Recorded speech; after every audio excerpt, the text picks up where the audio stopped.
Tieši pirms 50 dienām tika veikts pirmais iemetiens 2024. gada Namējā kausa izcīņai, un precīzi 50 dienas vēlāk ir aizvadīts pirmās finālsērijas spēles divās divīzijās. Pārējo divīziju komandas pacietīgi gaida savu kārtu finālsērijai, vai arī vēl cīnās par iekļūšanu tajā. Erste Finance elites divīzijās 7. playoff nedēļa ir bijusi ražīga, it īpaši pro Latio Blicēji. Otrdien, 6. pusfināla spēlē, Rudolf Prūša hat-trick nokārto pro Latio vienvirziena biļeti uz Namējā kausa finālu. Ar 6-0 uzvaru pār Marels Būvi noslēdzot savu comeback ar 4 panākumiem pēc kārtas, izlienot no 0-2. Laiks svinībām gana maz, jo jau svētdien pro Latio komandu sagaidīs šīs sezonas nopietnākais pārbaudījums – finālsērija ar elites divīzijas regulārās sezonas čempioniem Wolf. Wolf savu pēdējo spēli aizvadīja 19. martā, taču tas nebūtu neiespaidoja Wolf spēju gūt kārtējo uzvaru. Lai gan pro Latio gan izvirzījās vadībā, gan panāca neizšķirtu, Wolf parādīja īstu uzvarētāju raksturu un izcīnīja uzvaru ar 4-2. Sērijā 1-0. Tas ir tikai sākums.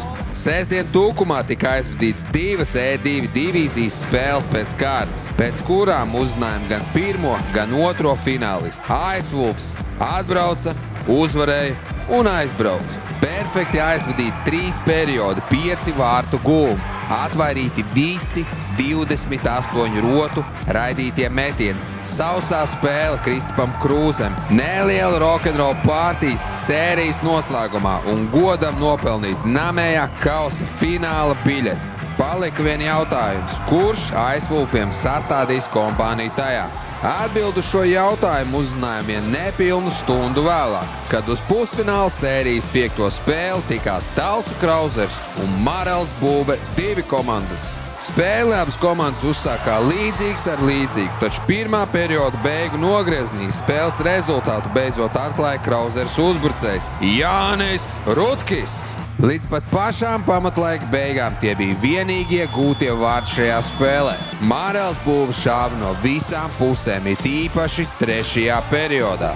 Taču veiksme un Krauzers vārdsargs Ričards Putniņš bija talsinieku pusē. Punktu spēlei un arī visai sērijai pielika Jāņa Rudkiša vārtu gūmus tukšos mareliešu vārtos. Un Krauzers Tāls komandas svinēja iekļūšanu Namējā kausa finālā savā entuziastu hokeja līgas debijas sezonā.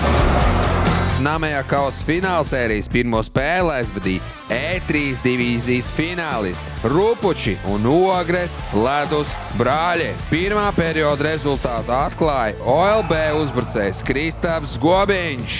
Otrā periodā Rupuču spēlētājs Artūrs Šakurovs izlīdzināja rezultātu. Spēles 3. trešdaļā OLB aizsargs Jaunozoliņš ar NHL cienīgu slapšotu atgūst viesiem vadību. Taču Rupuči jau vēlreiz spēja rast atbildi vien nepilnas 3 minūtes vēlāk. Neizšķirtais rezultāts pamatlaika beigās nozīmēja tikai vienu – pēcspēles metienu sērijā.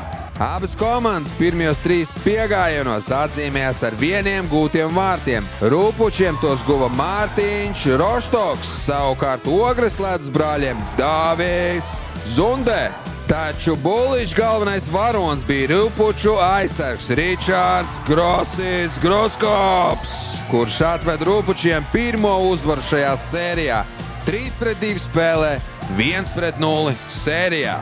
Arī E4 divīzijai beidzot pienākusi kārta pusfināliem. AS Wolfs svaigi no 5 spēļu kaujas pret PAF, bet turpina ar uzvarām. Lai gan PTA pirmie atklāja spēles rezultātu ar precīzu Paula Strautmaņa metienu, pēc tā sekoja 3 AS Wolfs vārtu gūmi pēc kārtas, kuriem PTA nespēja rast atbildi, un pirmā uzvara dodas AS Wolfs virzienā. 4-2 spēlē, 1-0 sērijā.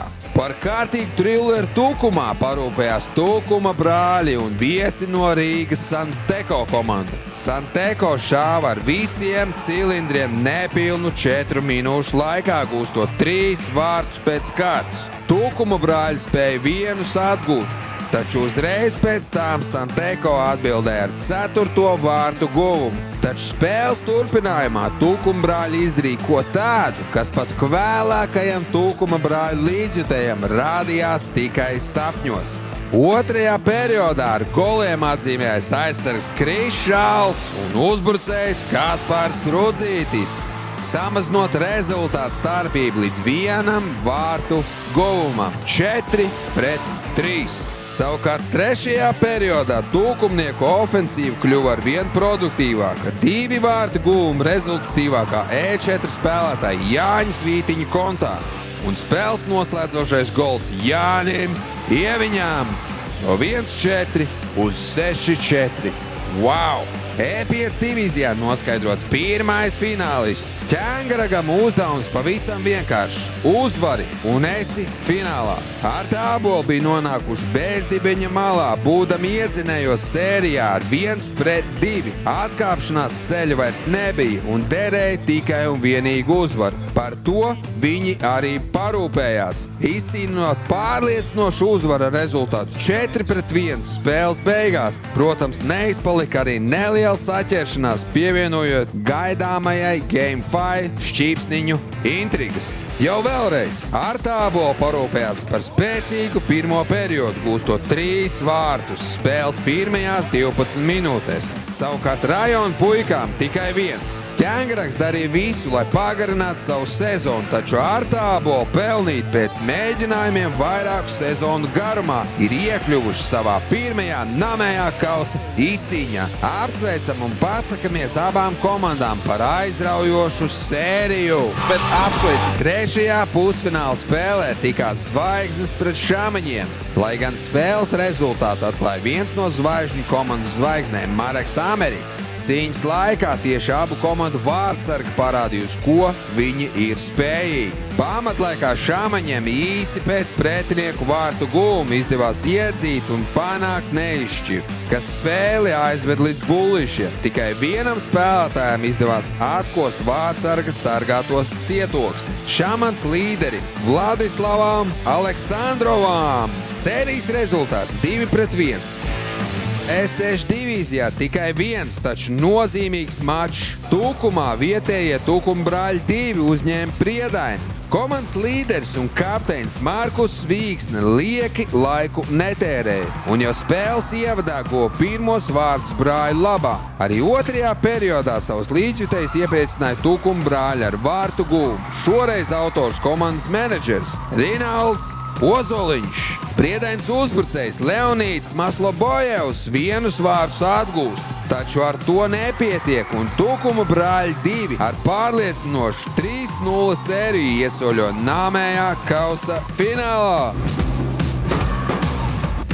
E7 divīzija. Aizfuls un Varana komandu vārdsargiem nācās pastrādāt. Abiem kopumā nācās uzņemt 36 raidītus metienus, no kuriem 8 lidoja vārtu tīklā. Varana līderis Raimunds Vanaks lieki laiku netērēja. Jau pirmajā spēles minūtē atklāja spēles rezultātu. Otros vārdus Varana komandai nesa Arnis Tālēšs. Iedzinējos palikušie Aizfuls kārtīgi sasparojās spēles turpinājumā. Īsi pēc otrā perioda sākuma pirmos vārdus komandas labā guva Robins Dedzējs, kurš acīm redzam iedvesmoja komandas biedru Roju Skrebeli. Viņš bez sirdsapziņas pārmetumiem iemeta Aizfuls nākamos 3 vārdus, izraujot Aizfuls ceļojumu uz namējā kausa finālu.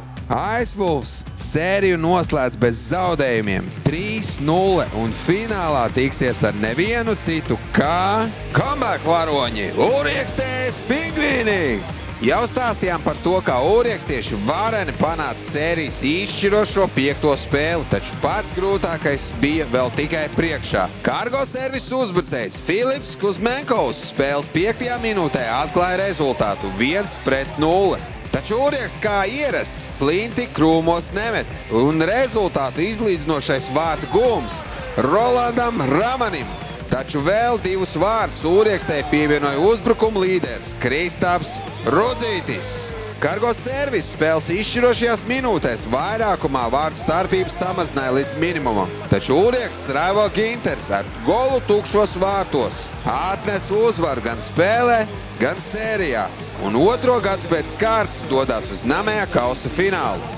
E9 divīzijā abos pusfināla pāros kāda no komandām ir nonākusi 1 soļa attālumā no namējā kausa fināla. Sērijas pirmā spēle 5. aprīļa vakarā noslēdzās ar pārliecinošu L&L uzvaru. 4-1 ar 2 punktiem spēli noslēdza L&L spēlētāji Arnis Namnieks un Kristārs Geidiņš. Abiem 1+1, kamēr Lielups juniors sastāvā savus pirmos vārdus guva namējā kausa izcīņā Kristērs Liepiņš.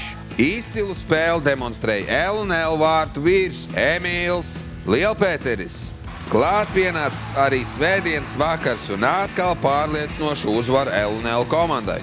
Lielup juniors komanda guva pirmos vārdus un kurš gan cits Kristērs Liepiņš gūstot 2. vārdus šajā sērijā. Taču 2. periodā sekoja 3 bezatbildes vārti L&L komandai. Lielups uzbrucējs Uldis Drēmans ar vārtu gūmu gan iedod cerību savai komandai, bet ar to, diemžēl, ir par maz. Jau vēlreiz Emīls Lielpēteris demonstrē kvalitatīvu spēli savos sargātajos vārtos. Skaidrs ir viens – Lielup centīsies aizliegt L&L komandai izvilkt slotas kāds un panākt clean sweep. Piektdienas vakars Mogo ledus halle. Patrioti 2 ar rezultātu 3-1 pieveic Ķekava 2 komandu. Liels iemesls Patriotu uzvarā bija Gustavs Švinka, kurš izcēlās ne tikai ar ļoti labu spēli un daudz izveidotiem momentiem, bet gan arī 2 gūtiem vārtiem. Sērijas 4. spēle jau šo trešdien 10. aprīlī Akropolē. Vakar pasciņu nāksies atlikt spēles sākums pulkstenis 22:30. Jau 7 nedēļas pēc kārtas esam piedzīvojuši spraigas cīņas un dramatisks iznākums, taču skaidrs ir viens – labākais vēl tikai priekšā. Tiekamies jaunedēļ!